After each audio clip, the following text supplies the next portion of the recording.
back here too. Oh, okay. That's what you line it up on the lines with. Tony Clark, Director of Maintenance. Well, I worked at Woods Edge in Muncie with Dan. I think it was a year or two maybe. And then they came in, they bought the property. I knew right away that they were for me.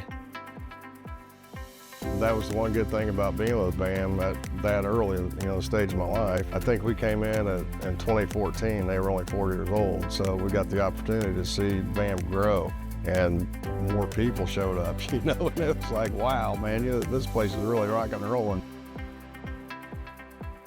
I did the maintenance tech for a while, and then me and Dan did all the renos over at Woods Edge. There was 112 units that we did there, which was an excellent time. I loved that time. Wish we could go back in time. They moved me up to supervisor, and then I just kind of went through the ranks. I went from supervisor, then I went to multi-supervisor, and I went to the regional maintenance supervisor.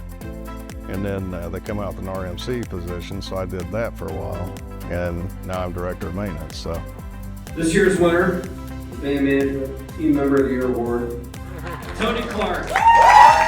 BAM's been a good part of my life. They've always been good to me and my family. You've got to be humble. You got to appreciate what they do for you. You got to show them what you've got, what you can do. And if you do all that stuff, then you'll go far with the company.